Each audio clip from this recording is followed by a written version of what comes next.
so we're here at Fisk University, a place I came in 1992 out of Cincinnati, Ohio, and this was our dorm. I mean, it looks a lot different. One of the things, they have AC, we didn't have it then.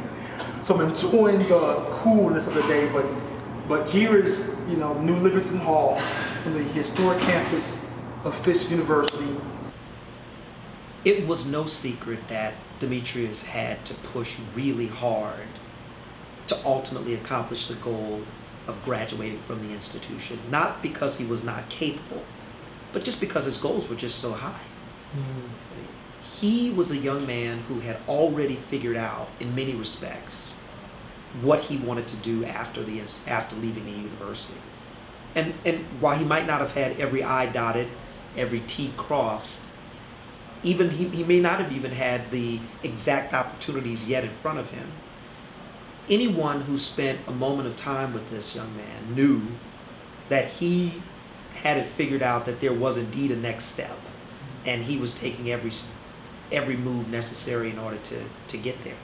How he would walk literally in a suit and tie for miles to get to his internship. That type of tenacity was evident in much of what Demetrius did. But I wanted to be like Demetrius because he was sharp, he was smart, he was together, he was poised, and I wanted to be like him. But it wasn't until after we left Fisk that I knew he was making that trek. For 5 years, this is where I called home as a student. And just looking at this room, this is where I spent most of my days, in between the shame of not being registered and not having a room. So of course I'm going to cohabitate with the students here, my friends, Mario, Demetrius, and all those guys. And I would just leave their rooms and I would prepare to go back to Hermitage to get a ride home. But this was my first stop. Some nights where I would sleep in this room. And then I would also have to leave from here. Once I did that, I needed to get a ride back to my friend's house in Hermitage, because I'm not registered on campus, so I'm bumming a night in my friend's dorm room. I'm sleeping in the dorm director's office, and my best friend Greg Johnson was working for the Transit Authority at that time, but he got off at 3 o'clock in the morning, and so I'm living, studying, eating, sleeping, and then I would walk from campus down to the Metro Transit Authority, and then I would get a ride from him at about 3 o'clock in the morning back to Hermitage. So it really humbled me, because I was working at MTA, a really great job at the age of 20. A lot of 20-year-olds don't get that opportunity to get a good job. So, I had money coming in and had money to do what I wanted to do, but to see him struggle with school and didn't know how he was going to make it from year to year, to see him didn't know what he was going to eat. Sometimes, he would let me know after the fact that this week he had to eat some ramen noodles, or he had to, go without, and that really hurt, a friend to know that he would go through those struggles, knowing that we was here and that he could come right over to our house. But that's the type of man that he was. He never wanted nobody to see his struggles, but sometimes life gets so tough that you have to share, and so those are the times that when I would get paid, never told nobody this, I'm sharing it now because this is what he's asking me to do, but times I would get paid, I would always try to make sure that he has something in his pocket, because you just never know when you're going to be in those shoes. That's why nobody knew his struggle, because he was too proud to let us know that he was that he didn't have, or that he was lacking, and I don't know if he equated that to make that synonymous with who he was. I don't know what his thinking was, but I know that I did not know until, especially about him sleeping in the residence hall. I never knew that until he stood up, and it has not been more than about 2 years ago or a year ago when he stood at this podium in Jubilee Hall, in the Appleton Room, and told his story to this crowd of people. And he talked about that. And I sat there with tears in my eyes because I was there, but I never knew. So the route that determined how I got to work and back to campus, I've normally had 3 classes a day, and I would go in between those classes. So it could be up to 3 walks a day. Rain, snow, sleet, hail, the heat of Nashville, and then the actual neighborhood. And so the only 2 options I had was over Jubilee Bridge or down Hermosa, and 92 through 96. A young guy in a suit, a briefcase, shoes, walking through that area wasn't the wisest thing. The dogs, the activity just of being chased by dogs several times, and just the neighborhood itself posed some danger to me. But I never was attacked or never was robbed or anything like that, just a man on a mission. And so I would leave campus sometimes around 9 o'clock, and I would just take off walking, and again, no sneakers, just hard dress shoes, suit, tie, briefcase always. And I would go over Jubilee Bridge, and then up Charlotte Pike, and then I would cut through, it was Baptist Hospital at that time, and then shoot out towards West End, and then I would make a right up West End, and I would end at 3322 West End Avenue, and then back. So it was about 3 miles going and 3 miles coming, so about 6 miles going and coming from work back to school, and sometimes 3 times a day, so almost 18 to 20 miles a day walking. Pretty intense. Transitioning from walking from Fisk University and getting to that job, now I have to perform. And again, a lot of it was emotional for me because the 3-mile walk, tears, the frustration of the elements, the rain, the snow, and then now I'm in a suit, briefcase, shirt and tie, but now I have to perform at work. So many days I find myself, and I found solace in the restroom where I made my transition. Demetrius, okay, now you're at work.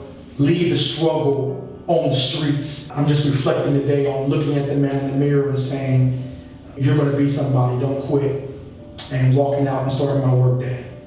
And I would come here, and it was a couch here. I would just sleep here.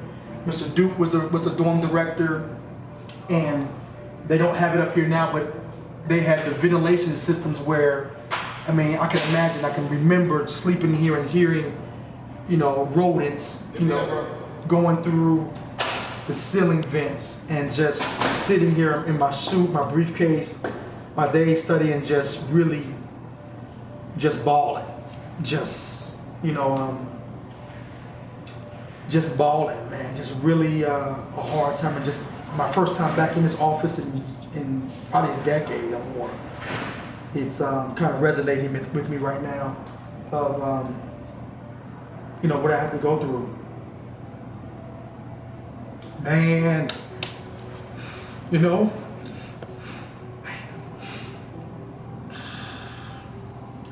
I just did it for myself, wouldn't give up. My parents didn't know. But I would just sleep in here, man. This would be some prayer and some real hard soul searching to help another student here, another student anywhere, or an inner city kid that doesn't have hope. Now I'm feeling it, it's trying back. I'm smiling now because now I'm getting strengthened by the purpose, and God is just telling me, man, it's kind of like Paul and Silas, man, in jail, you're locked up, shackled, but can you still praise, and can you still find joy in that weakest moment? And by God, I did. And I'm so happy now, and I'm feeling that sense of accomplishment. And so in this room, Demetrius Short slept, but he slept with a dream. Didn't know how, but every night when I dreamed that it was going to get better, and boy, did it get better. So thank you. Thank you, New Livingston Hall, Fisk University. I'll never forget you. Of course, I run at the YMCA, and it was downtown, and I'm always challenging people at the Y. And so he was running, and I just like, surely you can run faster than that. And then it just kind of went from there, and I can't get rid of the guy. 5 years ago, Demetrius Short called me and was like, man, I believe I want to do a race. The steps of success, giving the story of how I used to have to walk from Fisk to Calipatria. So this year, 5 years later, we're still going strong. And we have made some huge impacts in the populace for Fisk University, for Tennessee State, for a lot of students. And it's a pretty cool thing. This is the proven year. It means that we're doing it right, and it's growing, it's getting bigger, and it's getting better, and it's giving us the opportunity to have a larger footprint. I got to know Demetrius through work, actually. He worked right next to me, and we worked on a couple projects together, and had a lot of fun in the office. So when I heard about this chance to join a coworker in Nashville for a charity event that I thought had a great cause behind it, I couldn't help but jump in. Yeah, I think the ideals that are being promoted by Steps for Success are right. The whole idea of self-actualization and sacrifice and sort of pulling one up by his own or her own bootstraps. Well, I met Demetrius when we worked at HCA on a project together, and he was working on this race during our project, and so I heard a lot about it. And the more I heard, the more I just wanted to know more. It's amazing, and Demetrius' story plays into it so well. I mean, he put himself through college. He worked here as an internship at HCA and walked every day from Frisk. Rain, snow, blazing sun. I don't know if you've noticed the humidity in Nashville. And so now he wants to give back. And there's just no way you can not get on board. It's so awesome. So there are two major beneficiaries. One is Fisk. It's the 50-50 program. It's internships. It gives students a role model and a mentor in the community, and it teaches them not just to be businessmen and women, but to give back to the community. And that is what is so amazing. I just remember like one morning he just came out of the blue and said that he was going to do a race, and I thought, really? And he just kind of talked about what his vision was and why he wanted to do this race. We don't believe in just offering a financial investment into a student, but we also want to invest them academically, culturally. We want them to be just as well-read as perhaps we were as young students. And the vehicle that we have utilized to help us with that, not just over the course of a couple of weeks and then we say goodbye, but over the course of their entire matriculation, is the 50-50 Mentors Protege Program. It's our mentoring program. Through that program, literally, we have activities not just here at Fisk, but throughout the community where we can help aid and assist young students who are over at Lead Academy, for instance, or one of our charter schools here, or down at Brick Church Middle School, helping them with their academics, teaching them about life, about culture, kind of building that love for learning. We look forward to this year over year. Getting out and getting together. The first year was just two of us. It was just Matt and I out there in a tent and a bunch of brochures. But since we've gotten a few runners. But it's always fun to see the new employee who comes up to me and says, dude, they call me dude. I'm the oldest guy. But the new employee will come up and say, man, there's a dude over there running in a business suit. Really, when I got to learn about the story, I think it was a combination of a couple things. I think it was, one, it was inspirational for me. Someone that was willing to pursue their dreams. You demonstrated extreme courage, perseverance, and I think I was humbled by just the whole thought of what you were willing to do, some of the sacrifices you made, and the investment that you were willing to make.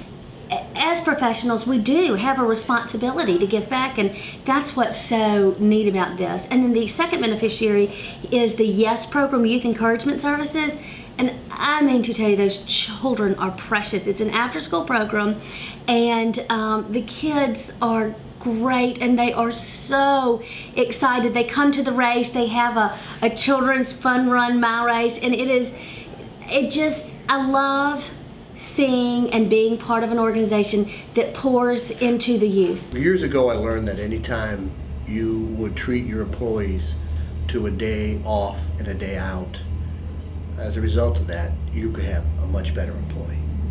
You just do. You create camaraderie, you create teamwork, and you create a sense of family.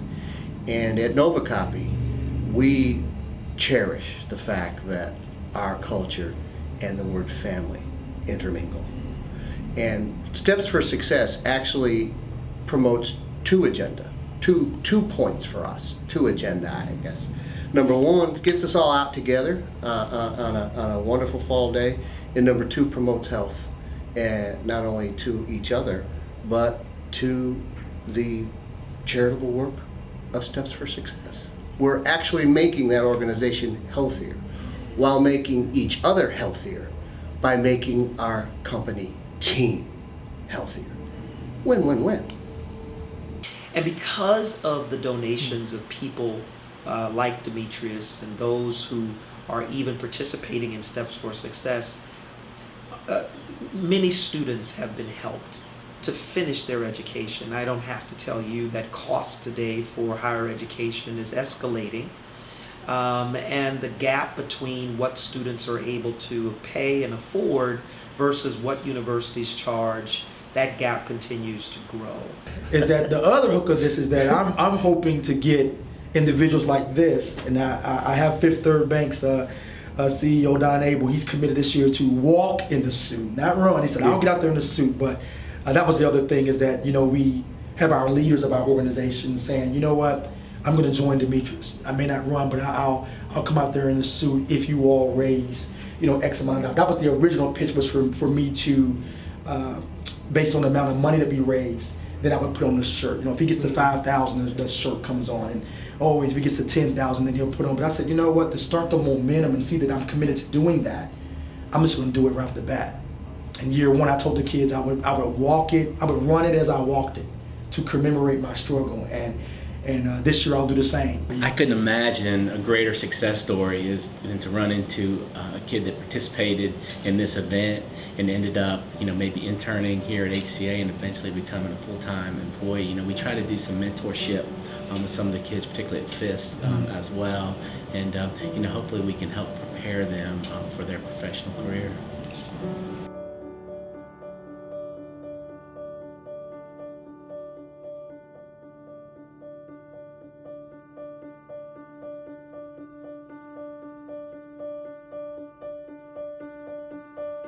Kids are amazing, because I think the most gratifying part to me is just hearing kids say thank you, like during a race when we would pass them or cheer him on. And that's just so wonderful.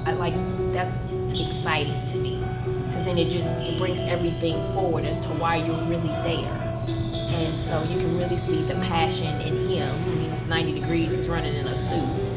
And then you can hear the joy of people receiving. And so hopefully they will in turn pass that on to whomever. So it's just great.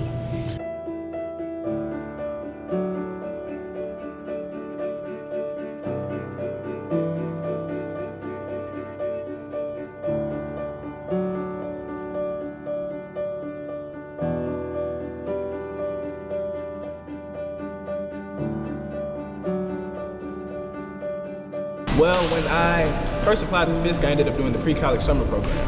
And during that time, Mr. Short, as well as Mr. Roy Lewis, they would come talk to us during this session every other week, every other day, during the week. It was called Bridging the Gap.